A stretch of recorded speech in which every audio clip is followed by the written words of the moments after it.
Bom dia, queridos irmãos, amada igreja. Um prazer grande estar com os irmãos nessa manhã para estudarmos um pouco mais da palavra do Senhor. Nós queremos nessa manhã falar sobre a necessidade da morte de Cristo. Nosso objetivo é entender qual é a necessidade da morte de Jesus para a salvação dos homens pecadores, para poder fazer justiça ao caráter santo e justo de Deus.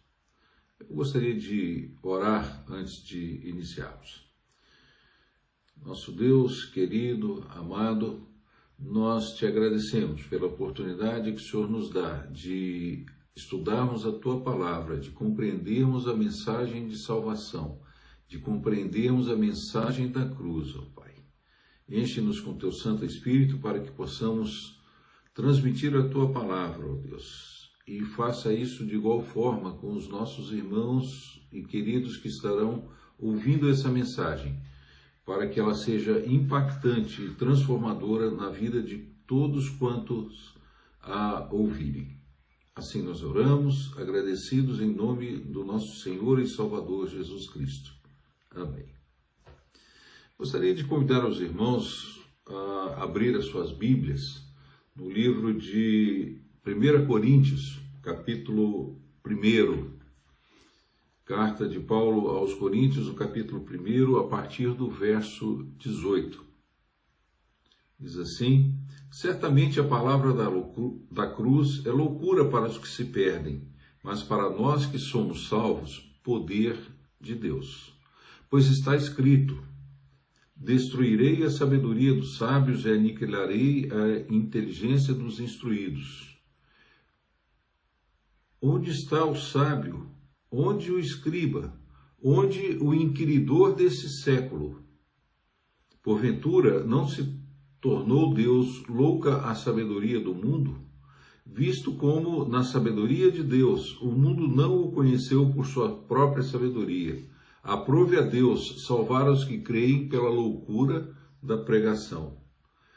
Porque tanto os judeus pedem sinais como os gregos buscam sabedoria. Mas nós pregamos a Cristo crucificado, escândalo para os judeus, loucura para os gentios. Mas para os que foram chamados, tanto judeus como gregos, pregamos a Cristo, poder de Deus e sabedoria de Deus. Porque a loucura de Deus é mais sábia do que os homens, e a fraqueza de Deus é mais forte do que os homens. Esta é a mensagem da cruz, a mensagem que nos traz Jesus feito homem, crucificado, morto em favor dos pecadores. É uma mensagem para os judeus, loucura, escândalo, para os gentios, mais do que loucura, mas para aqueles que creem em Cristo Jesus, é a mensagem da salvação. Por isso nós precisamos entender algumas coisas acerca desse tema. A primeira coisa que precisamos entender é que nós precisamos de um mediador da aliança. A função do mediador da aliança é fazer a ligação entre dois oponentes na tentativa de alcançar a paz.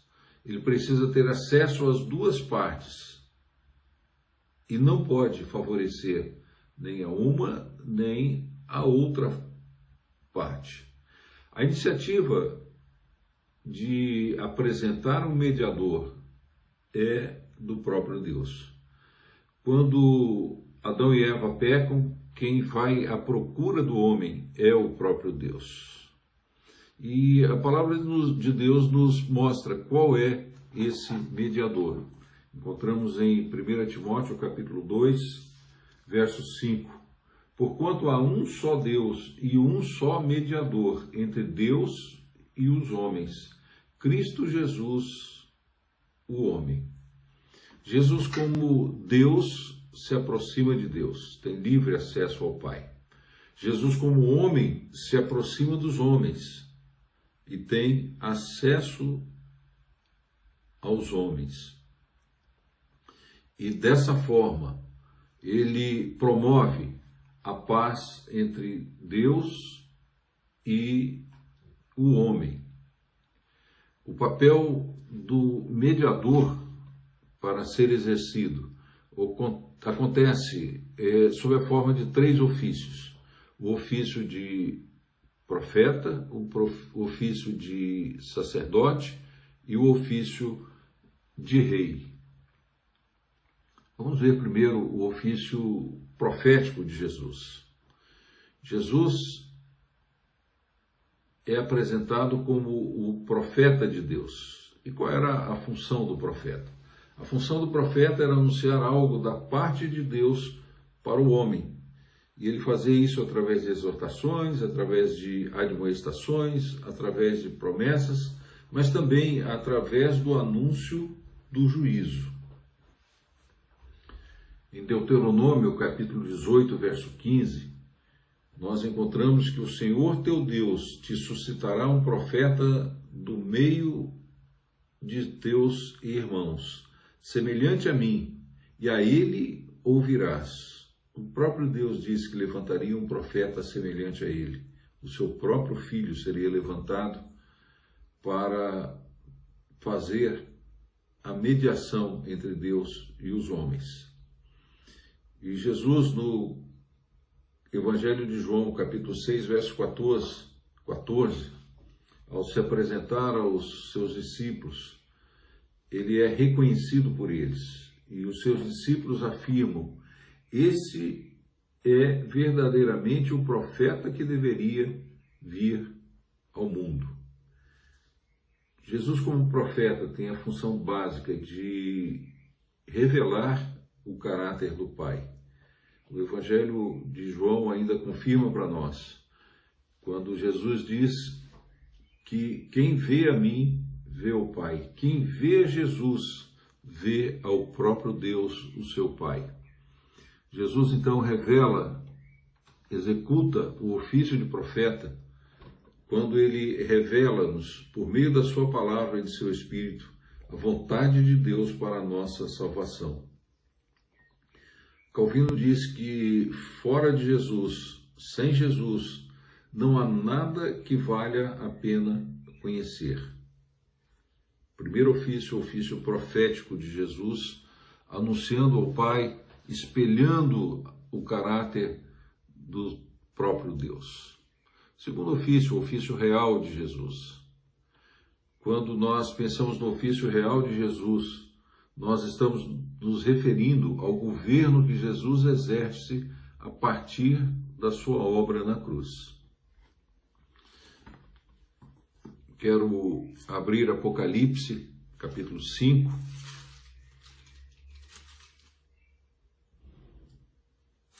Apocalipse, capítulo 5, verso 12 e 13.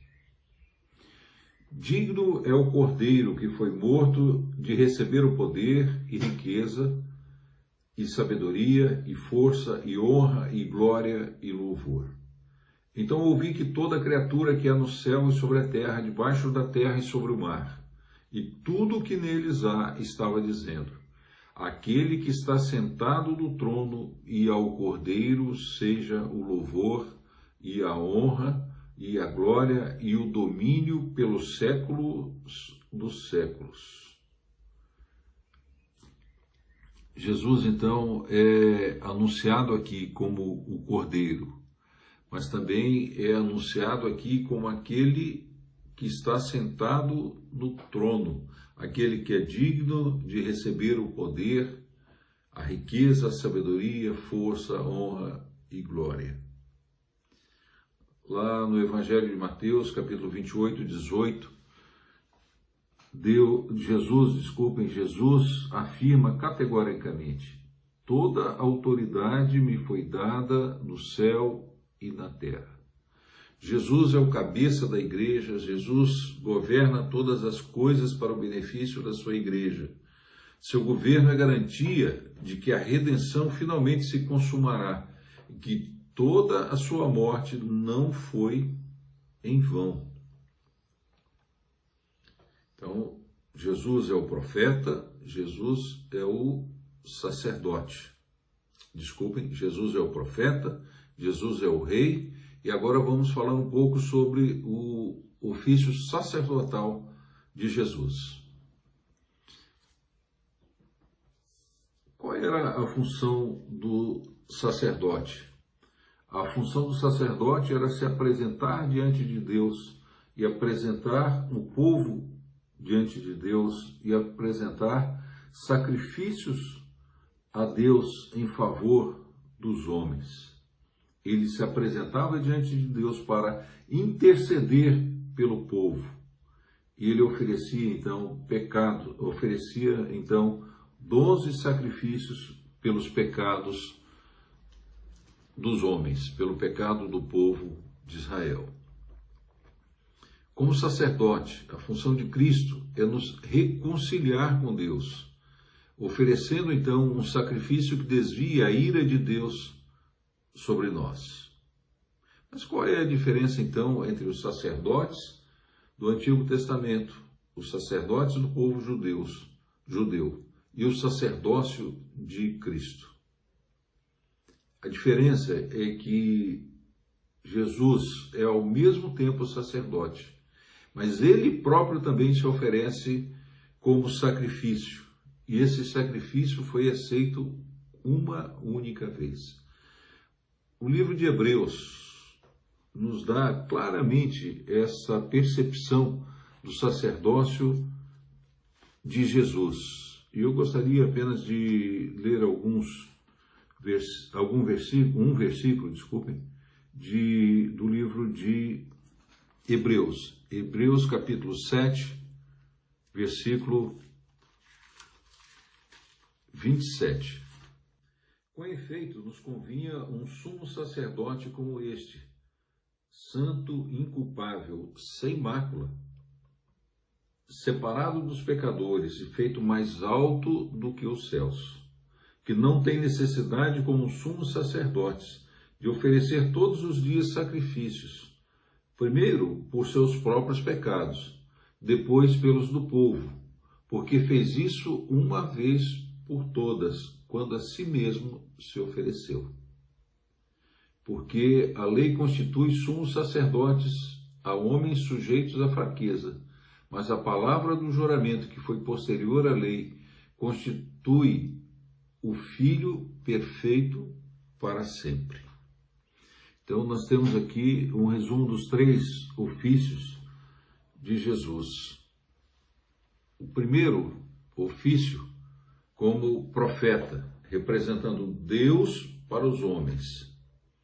O segundo ofício, Jesus como sacerdote, representando o homem na presença de Deus. E o terceiro ofício, Jesus como rei, exercendo o domínio e restabelecendo o domínio original do homem. O homem foi criado à imagem e semelhança de Deus, ou seja, o homem foi criado em perfeita santidade.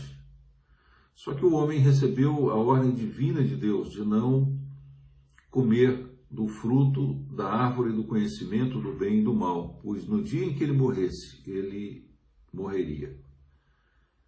A partir da queda, então, a maldade do homem se multiplica na terra. Eclesiastes vai expressar isso dizendo o seguinte, em Eclesiastes 7:9. Deus criou o homem perfeito, mas ele se meteu em muitas astúcias. Jeremias capítulo 7, verso 9, Jeremias 17:9, vai dizer: enganoso é o coração, mais que todas as coisas, e desesperadamente corrupto. Salmo 14:3 vai dizer: todos se extraviaram e juntamente se corromperam, não há quem faça o bem, não há um sequer. E finalmente, Romanos capítulo 6, 23 diz que o salário do pecado é a morte. Para que a justiça de Deus seja mantida, o homem precisa ser condenado pelos seus atos. Essa condenação não pode ser outra senão a morte. Ou o homem morre a morte de um malfeitor e aguenta o fardo de ser separado de Deus, ou Deus então deixa de ser um Deus justo. Se Deus tolerar o pecado, ele vai estar abrindo exceção que, por fim, acaba tornando Deus tão injusto quanto o homem. Só quando nós compreendemos isso, temos em mente que é necessário que o homem pague pelo seu pecado, que o homem seja morto pelo seu pecado, é que nós podemos entender a necessidade da morte de Jesus. No plano de salvação, no plano de Deus, Jesus é enviado ao mundo. Ele nasce como um homem, cumpre integralmente os requisitos da lei.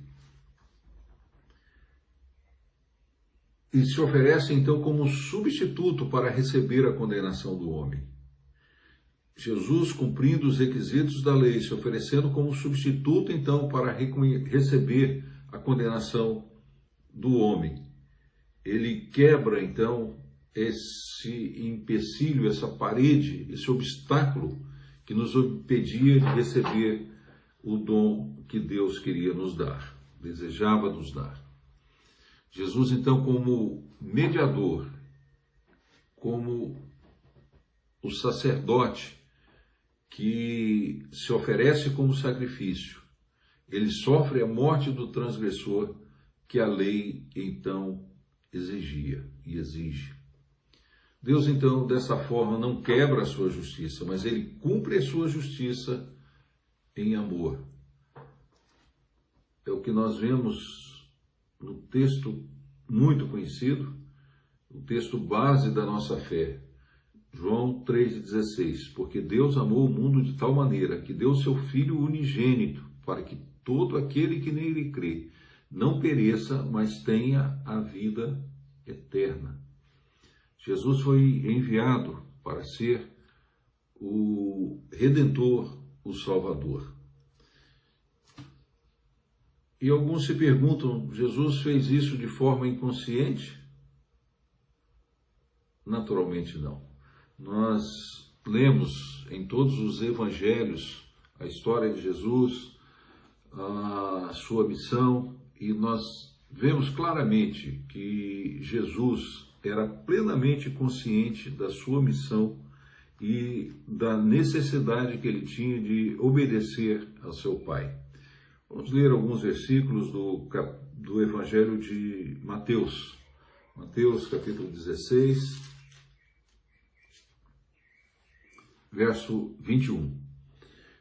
Desde esse tempo começou Jesus Cristo a mostrar a seus discípulos que lhe era necessário seguir para Jerusalém e sofrer muitas coisas dos anciãos, dos principais sacerdotes e escribas, ser morto e ressuscitado no terceiro dia.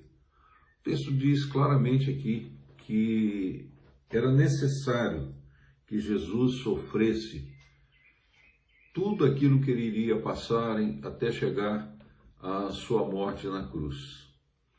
Jesus vai preparando durante o seu ministério os seus discípulos para compreenderem a necessidade do seu sacrifício vicário. Jesus vai preparando os seus discípulos para aceitarem a sua morte, mas aceitarem também a sua ressurreição. E talvez o ponto crucial, o ponto culminante dessa mensagem, da compreensão que ele tinha acerca da sua missão, nós vamos encontrar em Mateus capítulo 26, verso 39, quando Jesus está no Getsêmani, já bem próximo ali de ser preso, de ser entregue a Pilatos. Jesus ora ao Senhor, ao seu Pai. Mateus 26, 39. Diz então: adiantando-se um pouco, prostrou-se sobre o seu rosto, orando e dizendo: meu Pai, se possível, passa de mim esse cálice. Todavia não seja como eu quero, e sim como tu queres. Jesus sabia que ele iria sofrer, Jesus sabia que ele iria receber sobre os seus ombros toda a maldição que era reservada para os homens, que estava sobre os homens. E ele sabia que isso seria muito dolorido, muito doído, porque naquele momento, ele se separaria, se afastaria do seu pai. E no verso 42, ele vai de novo repetir. Tornando a retirar-se, orou de novo, dizendo: meu pai, se não é possível passar de mim esse cálice sem que eu o beba, faça-se a tua vontade. Jesus estava plenamente consciente da sua missão, Jesus estava plenamente consciente que ele precisava passar por tudo aquilo, porque era o plano de salvação elaborado pelo seu pai. E ele se colocou totalmente obediente à vontade de Deus o Pai. Desta forma, Jesus se torna o justo, o próprio Deus justo, santo, sem pecado, mas ele passa a se tornar então o justificador. Romanos vai tratar desse assunto, capítulo 3. Romanos capítulo 3, a partir do verso 19.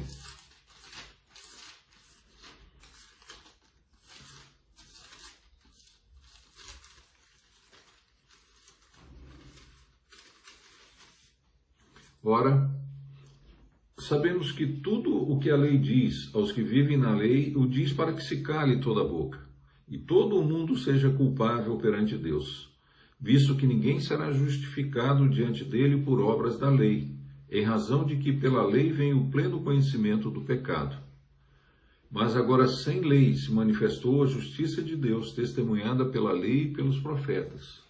Justiça de Deus mediante a fé em Jesus Cristo, para todos e sobre todos os que creem, porque não há distinção, pois todos pecaram e carecem da glória de Deus, sendo justificados gratuitamente por sua graça, mediante a redenção que há em Cristo Jesus, a quem Deus propôs no seu sangue como propiciação mediante a fé, para manifestar a sua justiça, por ter Deus, na sua tolerância, deixado impunes os pecados anteriormente cometidos, tendo em vista a manifestação da sua justiça no tempo presente, para ele mesmo ser justo e o justificador daquele que tem fé em Jesus. Jesus nos justifica e nos apresenta diante o Pai, totalmente plenos e justificados por ter ele pago na cruz todos os nossos pecados, por ele ter recebido a maldição que estava sobre nós na cruz, por ter ele vencido a morte e ressuscitado. Ele se torna o justo e o justificador perante Deus. Eu gostaria de, então, concluir aqui, lendo um versículo pequenininho, lá de Isaías, profeta Isaías, capítulo 49, verso 13.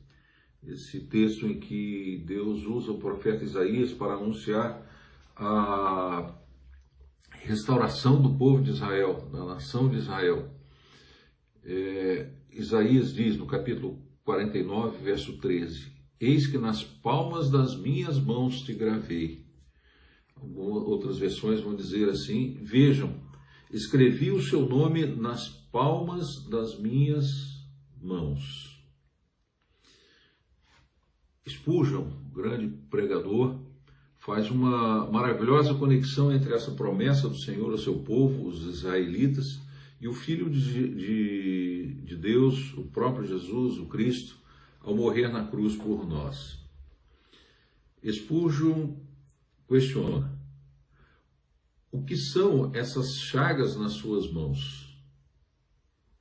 As ferramentas usadas para gravá-las foram o prego e o martelo. Ele teve que ser pregado à cruz para que seu povo pudesse verdadeiramente ter o seu nome escrito nas palmas das suas mãos. Quando o Senhor prometeu gravar o seu povo nas palmas das suas mãos, Jesus então estendeu os braços na cruz, recebendo os pregos nas mãos, a fim de que nós pudéssemos ser libertos de nossos pecados. Essa é a mensagem da cruz. O nosso nome está escrito no livro da vida, porque Jesus recebeu os pregos em suas mãos. Que Deus nos abençoe a compreender essa mensagem, entender a mensagem da cruz e possamos então nos alegrarmos no Senhor pela obra maravilhosa de salvação que Deus preparou para nós, para estarmos na glória com o Senhor. Que Deus assim abençoe o seu povo. Amém.